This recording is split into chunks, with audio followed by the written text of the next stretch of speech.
Social media has an enormous impact on many of our lives, but it's especially had an impact on the life of Meaghan Dowling, a simple teenage girl from Long Island, New York.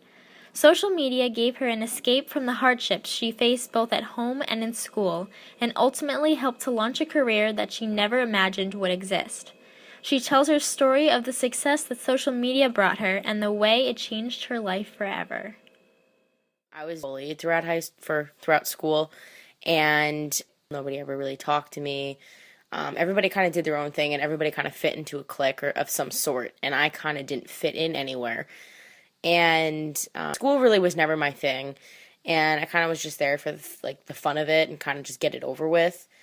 And so the life that I had kind of was more online. So I said, I wonder if there's other teens out there like myself. And I had this brilliant thought at 2 o'clock in the morning, and I was just like, okay, let's just see if there's other, people out there like myself. And so I created a Twitter account called Teen Things. Whenever I, did something or thought, I wonder if other people are doing this too, I posted it on Twitter, and people ended up retweeting it and actually made me feel like, oh, wow, other people are as weird as I am. Cool. I created Teen Things on August 16th, 2010. And that was the day that my life changed, but I didn't even know it then.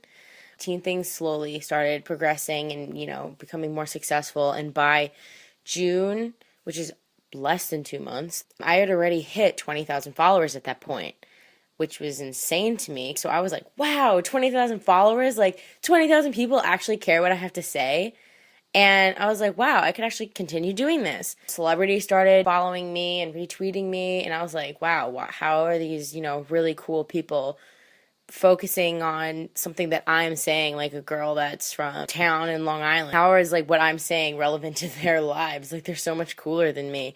Actually, at the time, even when Teen Things was going, I made it a point to make sure that nobody in my school knew about it, because I didn't know how they would handle it, whether it would have been positive or negative. I didn't want fake friends, but I also didn't want them to make fun of me and be like, oh, you're a nerd, you're a Twitter nerd or something like that, or you spend your life on the internet. I mean, it's not like I can sit here and deny it, because I do.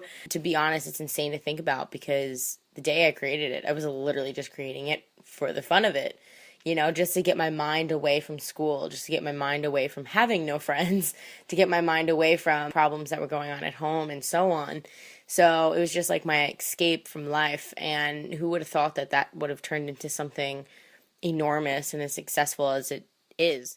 The success of her Twitter helps launch her career when in December of 2011, she received an email from Brian Robbins, the CEO of a company called Varsity Pictures. We met him in New York City, and we sat down with him, and he was a really, really nice guy, and he found out that he wanted me to be on a teenage girl version of The View called IMO. Me being very opinionated and all, he thought that I would be very good for the show. So my mom and I were skeptical, but he told us all about it, and he was like, we have to film out in LA, and you're gonna get your hair and makeup done, and just all you have to do is talk basically and give your opinion to the internet.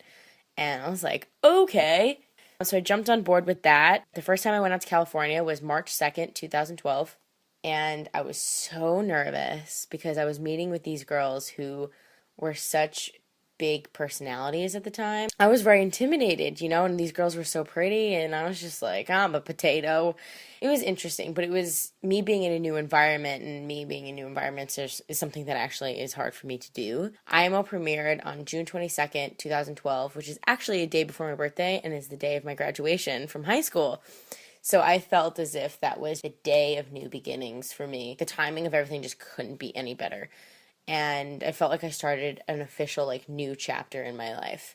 From IMO, I created a YouTube channel because I started learning more about YouTube and the opportunities that YouTube could, give you. And I started posting videos on it in August of 2012. And the videos that I was making were so dumb. And I thought it was so cool doing it. I was like, yeah, I'm a YouTuber. It's like, no, Meaghan, no. I started taking my YouTube very seriously. By the way, this is after my videos got better, just so we all know. So since my YouTube channel, I've been invited to a lot of YouTube conventions and so on, but I've also been guest featured on Extra, which is the television show, in case you didn't know. And I was like, dang, this is so cool. I've watched Extra my whole life. this is insane. Like, oh, hi, Mario Lopez, your dimples are even cuter in person. So being a YouTuber is awesome. It's probably the best job you could have because it's something that is so, I don't want to say easy because it's not easy, but it's fun, so I guess it's easy. I don't know. When I find things that are fun, I don't see them as something difficult. You get to meet like such amazing people, such different people. I've come to realize that YouTubers all have such strong personalities, and it's not something I'm used to because everybody from my high school was literally clones of each other. So it's so cool to be in a community where everybody doesn't strive to be like each other. I mean, it's like my kind of thing. I found out that my job right now and what I'm doing right now is not always going to be there. College, I've come to realize, is always going to be there. I just need to focus on like what's in the present. What would you say now to people in high school? A big fuck you, cocksuckers. Honey, I'm not gonna lie.